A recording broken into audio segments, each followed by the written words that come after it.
Hi friends, नमस्ते। आज का भी विषय है हाउ टू कंसंट्रेट पार्ट 3।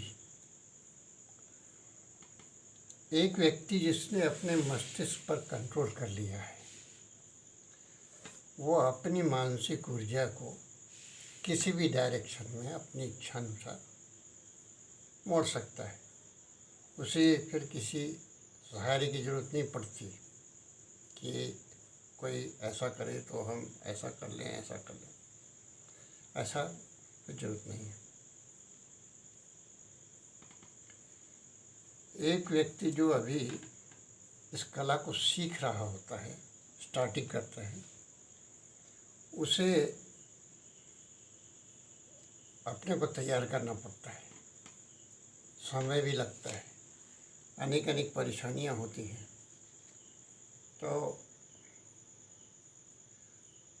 होता यह है कि वो बिगिनर है, उसे ये नहीं मालूम है कि उसकी भी क्या टेक्निक होनी चाहिए। अक्सर वो बहुत कुछ एक साथ में चाहे जैसे भी उसको हासिल करना चाहता है। ऐसा नहीं, बहुत कुछ एक साथ में वो हासिल करना चाहता है, लेकिन इसमें वो गड़बड़ा जाता है और फेल भी हो सकता है। पिछले एपिसोड में आपको बताया गया था उसका प्रैक्टिस करने का, लेकिन उसके साथ साथ में कुछ छोटी छोटी और भी चीज़ें हैं जो उसमें सहायक हो सकती हैं कि उसका ध्यान, उसका मन, उसकी तल्लीनता उसके काम में लग सकती है। इन छोटी छोटी सी बातों को हम इग्नोर नहीं कर सकते। इनका अपनी जगह महत्व है, यद्यपि वो बहुत छोटी छोटी सी हैं।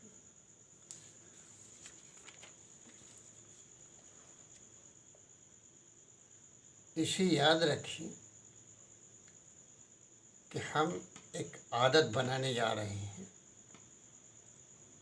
और आदत बनाना आसान नहीं है, थोड़ा कष्टकर होता है, लेकिन हमारे सीरियस एफर्ट अंततः हमको सफलता दे देते हैं।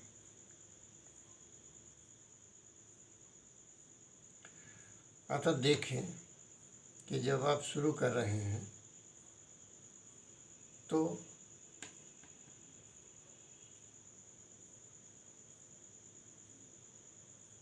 हर प्रकार के अवसर दें जिससे कि उस सुविधाजनक से आपकी आदत आसानी से बन जाए। क्योंकि आदत जब बना रहे हैं तो उसमें हमको छोटी छोटी सी जो एड्स हैं मदद की, उनको हमें जोड़ना है ताकि वो आसानी से हम अपने उद्देश्य तक पहुंच सकें। अब आप एक उदाहरण के लिए, आप अपनी ड्यूटी जाते हैं, दिन भर काम करते हैं, घर थके मांदे लौटते हैं और आने के बाद में आपने अगर उस पुस्तक पर पढ़ना चालू किया या उस पर बैठ गए, तो ऐसा न करें। थोड़ा इंतज़ार करें तब तक जब तक कि आपका मस्तिष्क और शरीर, आपकी मांसपेशियां उन सब से छुटकारा नहीं पा जाती। और अगर ऐसा नहीं किया तो आपके लिए ये कार्यक्रम थोड़ा और कष्टकर हो जाएगा। आप पॉजिटिव की जगह नेगेटिव में चले जाएंगे। So you have to be careful that ऐसी सिचुएशंस में आपको वो नहीं करना है। करना क्या है, देखिए कि जहाँ तक संभव हो पहले माहौल तैयार करिए। वो माहौल आपको मददगार हो। कोई ऐसी शांत जगह चुनिए जहाँ किसी प्रकार की बाधा ना हो, और तरह की बाधाओं से फ्री हो। नॉइसलेसनेस हो, पीसफुल हो, और एटमॉस्फेयर जो मुफीद हो।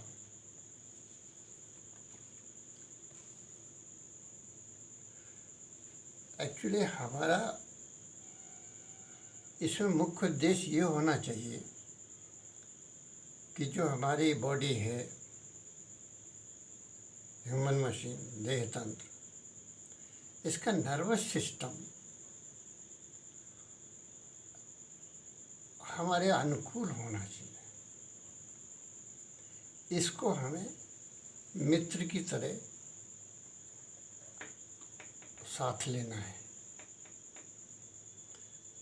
इसको जितना कंफर्टेबल बनाएंगे उतना आसान होगा। Very true. इस एकाग्र होने की प्रक्रिया में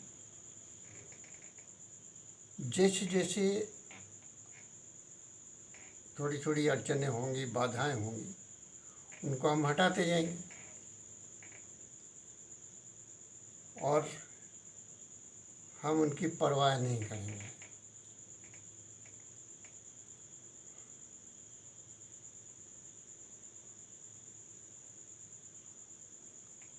और एक समय ऐसा आएगा कि ये हल्ला गुल्ला जो डिस्टरबेंस पैदा करते हैं, हम उनकी परवाह ही खत्म हो जाएगी। ऐसा लगने लगेगा कि थी भी कि नहीं थी। इनिशियली तो बहुत परेशान करती हैं, क्योंकि नए नए होते हैं, ध्यान लगाने की कोशिश की और किसी ने हल्ला कर दिया, कोई डिस्टर्ब कर दिया, तो बड़ी जल्दी हमारा ध्यान डिस्टर्ब हो जाता है। लेकिन अगर हम शुरू में साधने लगेंगे, धीरे धीरे सध जाएंगे, तो फिर बाद में हमें इन चीज़ों का कोई वो नहीं होगा, भान ही नहीं होगा कि ऐसी कोई चीज़ होती है, कहाँ क्या हुआ, कुछ नहीं।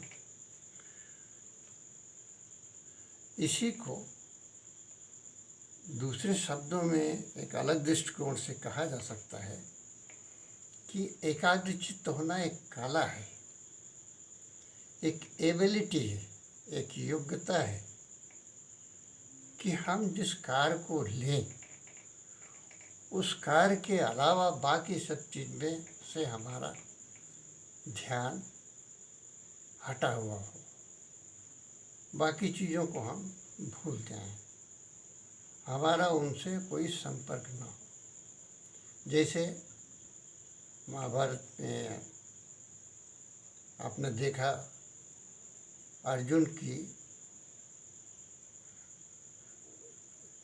वो तीर कमान वाली बात कि उसको सिर्फ मछली की आँख दिखती थी।